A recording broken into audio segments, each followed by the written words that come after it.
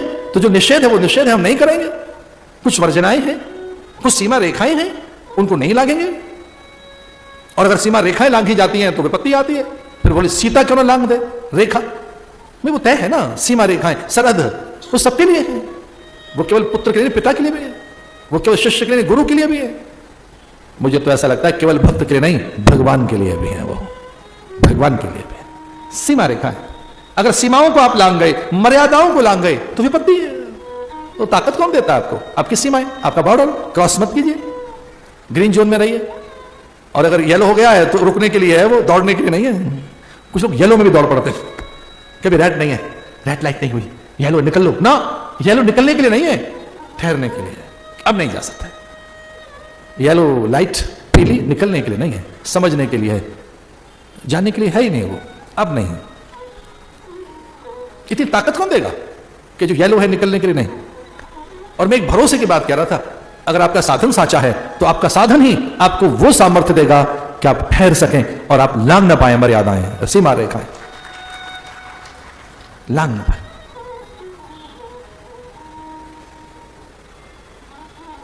हाथ जोड़कर बैठ गया, गुरुदेव से कहा कि इंद्र बनने के लिए, स्वर्ग का शासक बनने के लिए, पर्जन्यों को अपने अधिकार में लेने के लिए, पवन प्राण, सूर्य चंद्र और सकल नक्षत्र, यम और यम का भी बल मेरे अधीन हो, मेरे कहने से यमराज चले, मृत्यु का देवता मेरा चाकर होना चाहिए, वो मुझे साधन दो, वो व्रत मैं करूंगा। और गुरुदेव ने कहा कि वो एक ही व्रत है जिससे स्वर्ग की संपदा को अपने अधिकार में लिया जा सकता है, समूची प्रकृति पर विजय प्राप्त की जा सकती है। और तो और तेरे द्वार पर अगर वो व्रत सिद्ध हो गया तो नारायण भी भिखारी बनकर आ सकता है तेरे द्वार पर, उसे भी कमजोर किया जा सकता है। इंद्र, वरुण, यम, कुबेर, शिव, ब्रह्मा और नारायण, इनको भी प्रभावित किया जा सकता है। एक ही साधन है, वो विधि पूर्वक होना चाहिए। गुरुदेव ने उसे यज्ञ बताया। यज्ञ वै विष्णु, यज्ञ साक्षात विष्णु है। यज्ञ वै ब्रह्मा, यज्ञ ब्रह्म है। यज्ञ वै प्राण, यज्ञ में प्राण रहते हैं। यज्ञ वै आनंद, यज्ञ से ही आनंद मिलता है। यज्ञ वै महत्पुण्य, यज्ञ ही महत्पुण्य है, उससे बड़ा कोई पुण्य नहीं है। अगर यज्ञ करेगा तो यज्ञ साक्षात नारायण है। यज्ञ वै विष्णु, यज्ञ विष्णु है, तो यज्ञ करने से विष्णु तेरे अधीन हो जाएगा। शिव तेरे अधीन हो जाएंगे, ब्रह्मा आदि, इंद्र और यम वरुण, कुबेर, यम, लोकपाल, दिग्पाल, नवग्रह और ये समूची प्रकृति के पंच तत्व, नवद्रव्य, इन सबका स्वामी तो बन जाएगा। करना क्या है? यज्ञ। यज्ञ पुरुष का आराधन कर।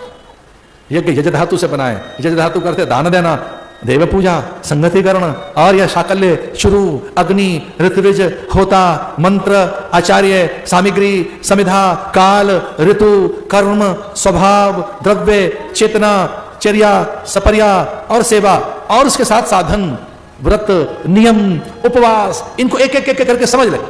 अगर ये तेरे समझ आ गए, साकल्य क्या हो, शुरू कैसी हो, मंत्र कौन सा है, ऋतविज कौन है, होता कौन होगा, आचार्य कौन होगा, मंत्र की क्या विधि है, किस काल में होगा, सामग्री कहां से आएगी, तुझे कैसे करना है। कुछ बात समझे मैं क्या कह रहा हूं?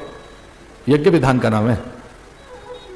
यज्ञ माने विधान, यज्ञ विधि निषेध का नाम है। एक राम राम राम राम राम राम राम राम करना, भैया ऐसे कल्याण हो जाएगा, कौन मना कर रहा है? इतनी बड़ी चीजें नहीं हो सकती तो क्यों कर रहा है? पर करेगा तो विधि से। और ध्यान रहे 4 युग हैं, उन चारों युगों के 4 साधन हैं। 4 युगों के 4 साधन हैं। पहला युग सतयुग, सतयुग में एक ही साधन पर्याप्त है, वह सत्य। दूसरा साधन है त्रेता, तो जब सत्य शिथिल हो जाएगा तो त्रेता में यज्ञ से कार्य सिद्ध होंगे। फिर आएगा द्वापर, द्वापर में यज्ञ नहीं हो सकते, बड़ी कठिनाई से होंगे द्वापर में यज्ञ, कोई यज्ञ करने वाला ही नहीं होगा। फिर क्या करें? दान। तो सतयुग का साधन कौन सा है? सत्य, तप, इंद्रियों का तप, जितेंद्रियता कलयुग का साधन है। सत्य ही कलयुग सतयुग का साधन है। जितेंद्रियता, अकामता, अकामता, पूर्णकामता, निष्कामता। अगर सत्य साधन कर लिया आपने, आहुति दोगे तो देवता हाथ प्रसार कराएंगे आपके द्वार पर। यह सतयुग है। यज्ञमय जीवन, आपकी एक एक चीज आहुति है दूसरों के लिए। इदं नमम प्राणाय स्वाहा, सोमाय स्वाहा, अग्नये स्वाहा, प्रजापतये स्वाहा, इंद्राय स्वाहा, इदम इंद्राय इदं नमम, राष्ट्राय स्वाहा, इदम राष्ट्राय इदं नमम, इदं नमम राष्ट्राय स्वाहा, इदं नमम, इदम राष्ट्राय इदं नमम। सब देश के लिए, प्रजापति के लिए। ऋग्वेद का तो पहला मंत्र कुछ वैसा ही है, अग्निमीले पुरोहितम। लीजिए, अग्नि से तो ऋग्वेद आरंभ होता है। यहां हो तो रहा है यज्ञ। हम कितने भाग्यवान हैं, यहां सारे वेदों की आहुतियां पड़ रही हैं। यहां पर 3 दिन वैदिक सम्मेलन होने वाले हैं।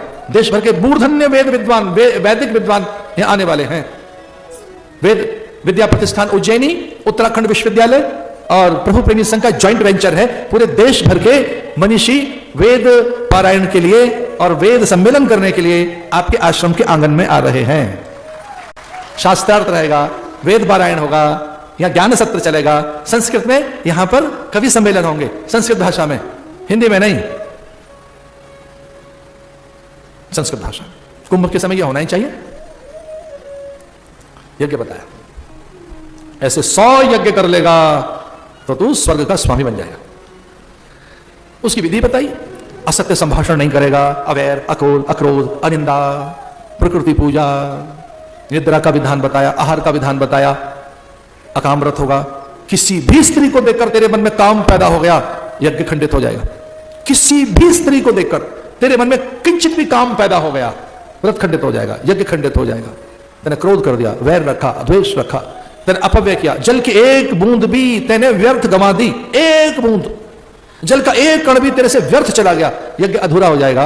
अन्न का एक भी कण, विधि के अनुसार तुझे नींद लेनी होगी, तू 2 श्वास भी फालतू सो गया, तेरा यज्ञ खंडित हो जाएगा। एक भी श्वास तेरी, तो क्या विधान है? वो वाम कुक्षित का विधान बताया कि दोपहर के भोजन के बाद क्या करना चाहिए? 11 श्वास पहले सीधी लें, 11 श्वास पहले सीधी, फिर 27 श्वास हम लें दाईं करवट, फिर से 27 श्वास लें सीधे होकर, और फिर वाम कुक्षी बाईं ओर लेट जाए। कुछ लोगों को तो ये पता कितनी सांस लेनी है, तब तक तो स्नोरिंग शुरू हो जाती है, खर्राटे मार रहा है, स्नोरिंग है। उनको यही नहीं पता, खा लो, पी लो, खूब खा लो, बेटा थोड़ा और दूध पी ले, ठूस ठूस से भर ले, फिर नहीं मिलेगा। सांझ को तो धरती पे अकाल होने वाला है, और पी ले दूध, 1 लड्डू और खा ले बेटा, ठूस ठूस से भर ले बेटा। क्या होगा? रात को अकाल पड़ने वाला है, अन्न तो बचेगा ही नहीं। खाए जाओ, खाए जाओ। कितना खाना है, कितना भोजन करें, कितना सोए? अरे कोई विधि होगी तो बताना। विधान का नाम है यज्ञ। और वो झटी था, उसने एक भी मेरा नियम शिथिल नहीं होगा, शर्त एक है बस। आप इतने नियम बता रहे हैं मुझे, मैं एक के करूंगा, सारे करूंगा, पर शर्त एक है। शर्त क्या है? गुरु के हाथ में जल दे दिया, बोले आपको शपथ है अगर मेरा यज्ञ स्थल छोड़ के जाए, जब तक मेरा यज्ञ पूरा नहीं होगा आप मुझे त्याग कर नहीं जा सकते, यहां रहिए। कितनी बड़ी बात है। गुरु पास रहेगा तो नियम चलाते रहेगा। अरे गुरु के संग में रहोगे तो बिना बुलाए भी ऊंचे आसन पर बैठाए जाओगे। कुछ याद आता है? एक बार ऐसा हो गया, बिना बुलाए सबसे ऊंचे आसन पर बैठा दिए दो राजकुमार। समंचनते मंचिक सुंदर सुखद विशाल, मुनि समीप दो बंधुतः बैठा रे महिपाल। राम लक्ष्मण इनवाइटेड तो है नहीं, उनको तो किसने बुलाया है? दशरथ के पुत्र। दशरथ को भी निमंत्रण नहीं है, राम लक्ष्मण को भी नहीं है, लेकिन गुरु जी के संग में आए हैं तो सबसे ऊपर, सबसे ऊपर। सब मंचनते, मंच एक सुंदर सुखद विशाल। गुरु के संग आए, हमारे साथ भंडारे में चलोगे, बड़ी मौज आती है। ये आसन वाला आया, ये कमंडल लेके आया है, ये कारबारी है, कुठारी है, भंडारी है, और ये वाला ये गाड़ी चला के आया, भाई इसको भी दक्षिणा। गुरु के संग आया भाई, बड़ी मौज। और किसी को बताना नहीं, गुरु की मौज, गुरु की फौज करेगी मौज। गुरु की फौज, ये वो कहते हैं गुरु गोविंद सिंह दशमेश पिता ने कहा निकल बढ़ो, देश के लिए मौज करोगे। और प्राण भी चले गए तो स्वर्ग में अभिनंदन होगा, और प्राण रहे तो भारत माता का जय जयकार करेंगे। जिंदा रहे तो देश को बचा के जिएंगे, मर गए तो स्वर्ग में देवता तो अभिनंदन किए के लिए खड़े ही हैं। गुरु के हाथ में जल दे दिया। ऐसे चेले होने चाहिए। लो पकड़ो जल, शपथ खाओ, मुझे छोड़ के नहीं जाओगे। शपथ में आप सारे नियम मुझसे कराएंगे, आप होंगे तो नियम होंगे, आप नहीं होंगे तो नियम कैसे होंगे? गुरु ने कहा मैं शपथ देता हूं, मैं प्रतिज्ञा करता हूं कि जब तक तेरा कार्य सिद्ध नहीं होगा मैं तुझे त्याग कर नहीं जाऊंगा, पर शर्त यह कि तुझे मेरी आज्ञा में रहना होगा, मेरी आज्ञा में रहना होगा। तो उसने कहा मैं आपको वचन देता हूं, आपकी आज्ञा में रहूंगा। यज्ञ आरंभ होने लगे। आप कल्पना कर सकते हैं, वो कहते एक कण नहीं बहाएगा जल का, काम नहीं जगेगा, लोभ नहीं जगेगा, प्रतिकार नहीं करेगा, प्रतिशोध नहीं करेगा। दोपहर में क्या भोजन करना, रात को कब जगना, कैसे शाकल्य चुरू, ऋतविज होता, मंत्र, ये सब विधान पूरा। और उसने ऐसे यज्ञ करता गया, यज्ञ करता गया। 100 यज्ञ करने थे, उसने 99 यज्ञ कर लिए। लो ये 100वां भी अब पूरा होने वाला है। और वो सोते रहे देवता, देवता सोते रहे। ज्यादा मिल जाए तो फिर कमाने का मन नहीं होता। हर दिन दुकान पे जाओ, हर दिन खेत खलिहान में जाओ, हर दिन अपना काम करो, हर दिन अति भोर में मैं प्रतिदिन समय पर शैया त्याग कर निकलता हूं। आराम करने का तो मेरा भी मन होता है, लेकिन चूंकि व्रत ले रखा है कि समय पे जगना है, और जो समय के साथ चलता है समय उसको उसका साथ देता है, जो समय के साथ नहीं चलता समय उसको पीछे छोड़ देता है। कब का ऐसे समय को पहचानो। निश्रीक, निस्तेज, वायु में तेज नहीं रहा, इंद्र निढाल हो गए, यम वरुण कुबेर रोने लगी अप्सराएं, गंधर्व बालाएं, सुर बालाएं, यम की घिघी बन गई। यम कहता है मैं किसी काम का नहीं रहूंगा, मुझे वो चाकर बना लेगा। नक्षत्र और नवग्रह भयभीत हैं कि हम एक निशाचर के अनुगत हो जाएंगे। जो धर्म नहीं जानता वो पता नहीं कैसे हम पर शासन करेगा। प्राणों की रक्षा कीजिए, हमारे अस्तित्व की। इंद्र रोने लगे, भागे आए, अपनी मां के चरणों में गिर पड़े कि तुझे भगवान ने वचन दिया है, इसलिए एक बेटा पैदा कर, हमारा भाई पैदा कर, तुझसे पैदा होगा एक बेटा, हमारा होगा भाई, हमारे प्राणों की रक्षा करेगा। और बेटा नहीं, भगवान पैदा कर। वो मंत्र तुझे आता है, तू अदिति है, तू ईश्वर को पैदा कर सकती है। भगवान तुझे वचन देकर गए, तू व्रत कर, नियम कर, उपवास कर, कुछ कर, एक भाई पैदा कर हमारे लिए। वो हमारा सगा भाई होगा तो हमारी रक्षा करेगा, हमारे लिए खड़ा हो जाएगा। फाल्गुन मासे श्यामल पक्षे द्वादशाम पयोव्रत,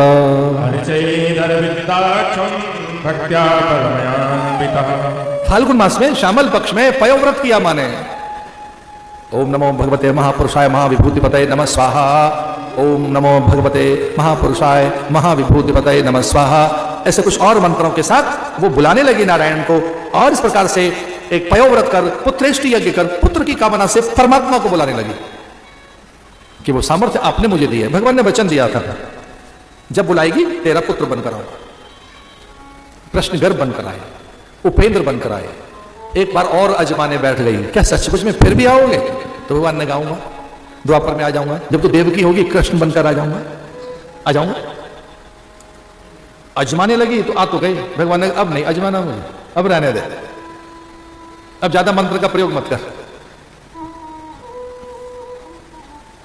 फाल्गुन मासे श्यामल पक्षे द्वादशाम पयोव्रत करने लगी। एक हल्का सा दूध का कण ओठों को छुआती, निरंतर अहर्निश भगवान के ध्यान में, और इंद्र की रक्षा के लिए उपेंद्र माने एक छोटा और इंद्र, उपेंद्र को पैदा करने लगी। आओ मुझ में जगो, हे नाथ मुझ में पैदा हो, मेरे रोम रोम में जगो, मुझ में से प्रकट हो, मेरे कण कण में से निकलो, हर ओर से निकलो, तो सब जगह है, वहां से आकर मुझ में से निकल।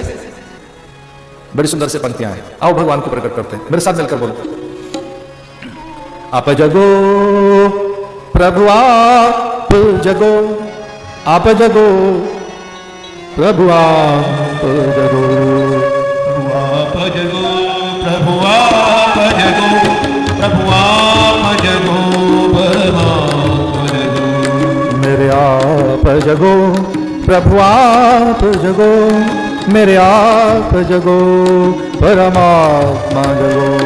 प्रभु आप जगो, प्रभु आप जगो, प्रभु आप जगो, परमात्मा जगो। मेरे सर्व जगो सर्वत्र जगो, प्रभु आप जगो परमात्मा जगो। मेरे सर्व जगो सर्वत्र जगो, मेरे आप जगो, परमात्मा जगो।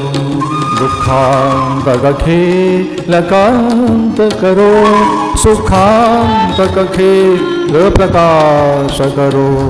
दुखयांत अखिल कांत करो, सुखांत अखिल प्रकाश करो। मेरे आप जगो परमात्मा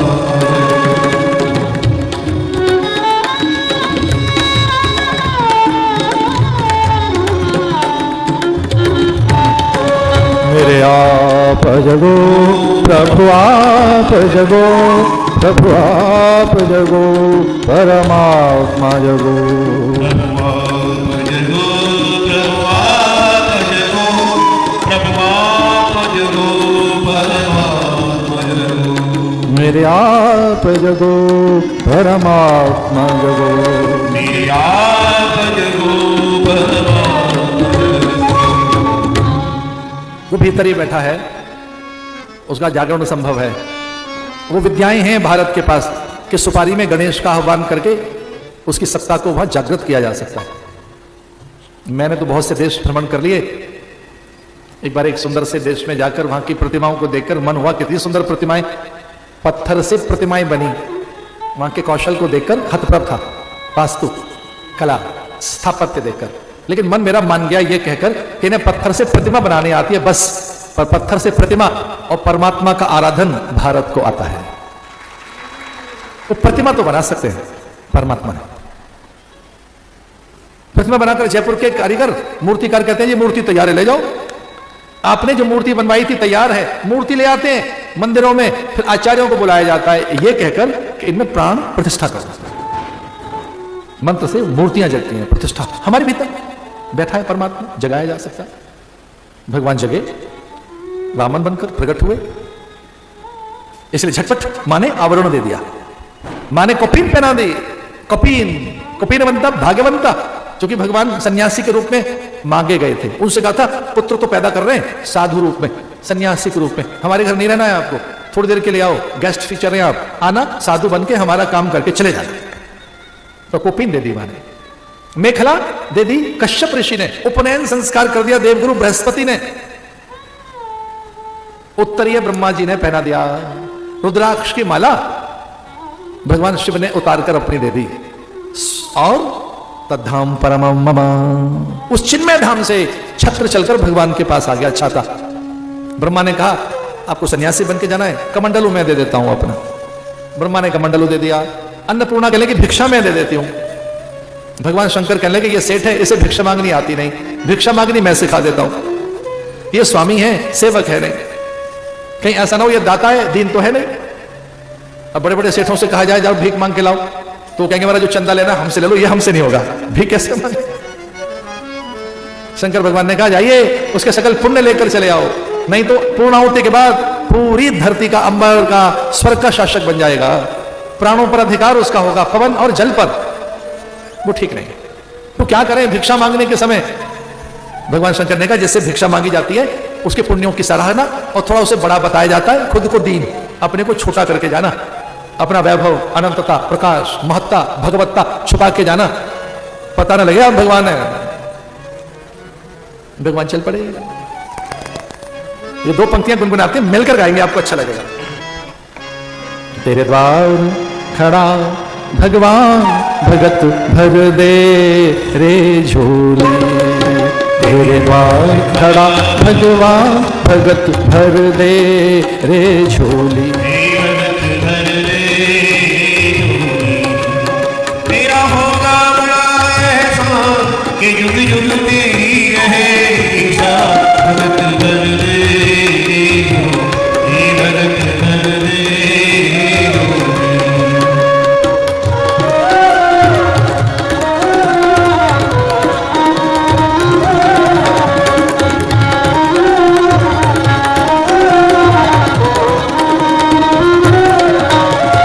आज लुटा दे रे सर्वस्व अपना, मान ले कहना मेरा।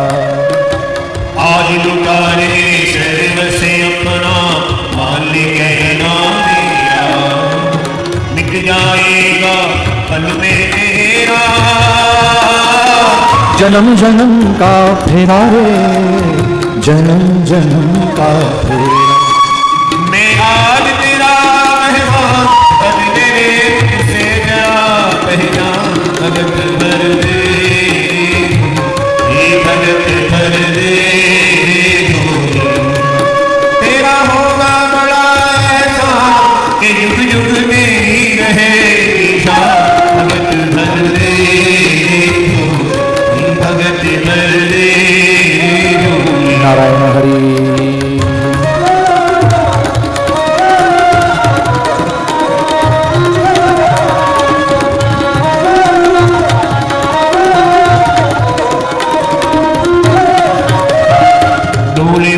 सारी धरती देख रे, डोला गगन है डोले उठी है सारी धरती देख रे, डोला गगन है। भीख मांगने आया तेरे घर, जगत का पालन हाय, जगत का पालन तू छोड़ सकल अभिमान, अमृत कर ले तू अपना भगत भर दे भगत भर दे। तेरा होगा बड़ा एहसान कि युग युग तेरी रहे ईशा, भगत भर दे भगत भर दे।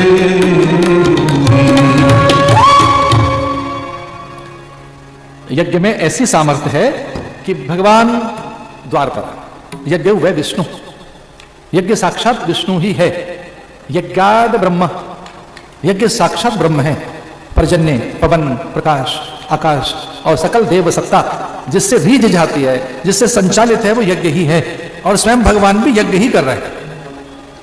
यज्ञ से ही समुची धरा और अंबर में संतुलन है। प्राण रूप में भगवान यज्ञ ही तो कर रहे हैं। द्वार पर ईश्वर, और वो पहचान लिया गया शुक्राचार्य के द्वारा, बलि के द्वारा। और जब भगवान ही द्वार पर हैं, यज्ञ से स्वर्ग मिले, छोटी सी चीज है, इतनी छोटी चीज क्या ले बलि, जब यज्ञ से परमात्मा ही द्वार पर है, यज्ञ से साक्षात हरि ही द्वार पर है, तो ये कुछ बड़ा दिखा। इसलिए सर्वस्व त्याग कर उसने नारायण को अपना सब कुछ सौंप दिया, और भगवान ने भी उसकी भूरी भूरी प्रशंसा की। एक पग में समुचित धरा, दूसरे में स्वर्ग हेर कर भगवान खड़े हो गए और कहने लगे तीसरा पग कहां रखो। बलि कहने लगा तीसरा पग मेरे दातापन के अभिमान पर, अहंकार पर रख दीजिए। मैंने जो आपको दान दिया है उसका जो मुझे अभिमान है, कर्तापन का अभिमान, ये नबद्धो बलि राजा दानवेंद्रो महाबला ते त्वा प्रतिपदनामी दक्षे मांचल। ऐसा कहकर भगवान ने उसे पातालोक भेजा और ये पुण्य लेकर चले आए और समूचे स्वर्ग और धरा को मुक्त करके अपने ही भाई इंद्र को फिर से सौंप दी धरती कि ये तुझे मैं देता हूं। कथा तो बड़ी लंबी थी, लेकिन हमें लगा कि आपने बहुत बार सुनी है तो प्रतीकात्मक सुना देते।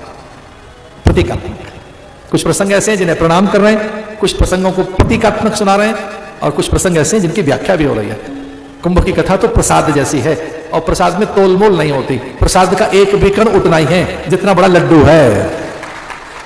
अब प्रसाद में तुलसी का छोटा पत्ता या बड़ा पत्ता बराबर है ना, भाई बेल पत्ता बड़ा है छोटा है बराबर है। गंगा का एक भी कण उतना ही है जितनी बड़ी गंगा है। सूरज की एक किरण भी उतनी है जितना सूर्य है। तो भगवान की यह कथा प्रसादात्मक है। इस बार की कथा प्रसाद है कि प्रसाद का तो एक भी कण बहुत है, प्रसाद तो इतना भी पर्याप्त है, और इसका तो कोई अंत है नहीं। प्रसाद में मात्रा नहीं होती, प्रसाद में उसका आकार नहीं होता, और प्रसाद को सीमित नहीं किया जा सकता, क्योंकि जैसे भगवान अनंत हैं वैसे ही प्रसाद भी अनंत ही है। उसे छोटा नहीं किया जा सकता, वो कम नहीं होता। देव स्पर्शित वस्तु निर्माल्य उतनी महंगी हो जाती है कि ईश ने उसे समर्पित स्पर्शित कर लिया। बड़ा अच्छा लग रहा है आपको मिलकर। अन्य प्रसंगों को कर लेंगे, और एक तरह से देखा जाए तो वामन भगवान आ गए। कल कथा का संयोग से 5वां दिन होगा, तो कथा में भगवान का अवतरण, कल रामावतरण, कृष्णावतरण की कथा, और जब भगवान की कथा पंचम दिवस में पहुंच जाती है तो फिर कथा नहीं रहती, कथा उत्सव हो जाती है, फिर कथा लीला हो जाती है, फिर कथा भाव प्रसाद हो जाती है, फिर कथा महाभाव हो जाती है, फिर कथा नहीं रहती। कथा के चौथे दिन तक तो हमारी चलती है प्रसंगों में। जैसे कथा का 5वां दिन आता है फिर ठाकुर की लीलाएं आरंभ हो जाती हैं, फिर लीलाओं का तो कोई अंत नहीं है। तो कल भगवान की कथा का पंचम दिवस, जिसमें रामावतरण, कृष्णावतरण और भगवान की लीलाएं जो अनंत हैं। हरि अनंत, हरि कथा अनंता, नमोस्तु अनंताय। भगवान अनंत है। धरा पर धन्य वही हैं जो अपने मनोविकारों को जीतने के लिए प्रयत्नशील हैं। धन्य वही हैं जो अपनी कामनाओं पर विराम चिन्ह लगाते हुए साधन चतुष्टय सिद्ध कर चुके हैं। शम, दम, उपरति, तितिक्षा, श्रद्धा, समाधान, विवेक, वैराग्य, मुमुक्षा,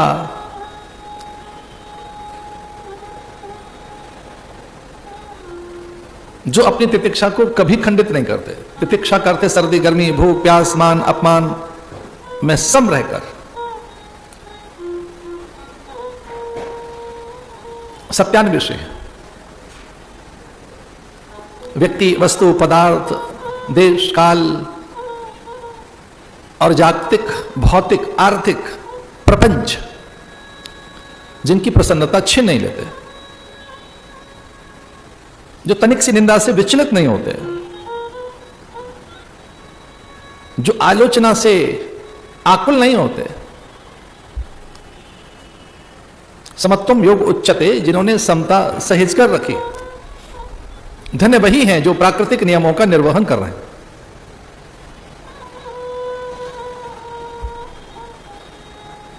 वे धन्य कहे जा सकते हैं। जो मनोविकृति, मन मूढ़ता, चित्त चांचल्य, बौद्धिक भ्रम, देह की जड़ता, अंतस की शठता से मुक्त होकर स्वयं की ओर उत्सुक हैं।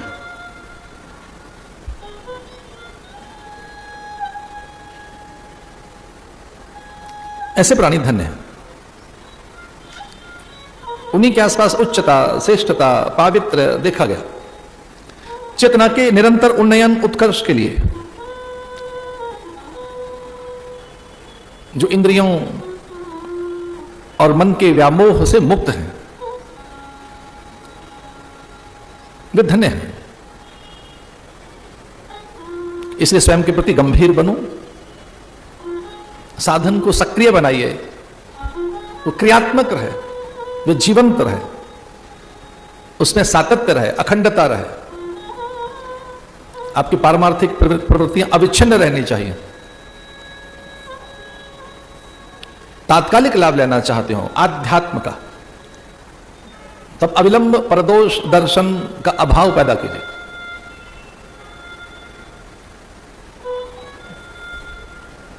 अंतःकरण को योग्य बनाना चाहते हो, एक समर्थ अंतःकरण के निर्माण के लिए आप उत्सुक हैं, तो परदोष दर्शन का अभाव, अधिक दोष न देखें, क्योंकि सृष्टि गुणमयी है, दोषमयी है, या निरंतर परिवर्तन है, एक जैसा कुछ भी नहीं है।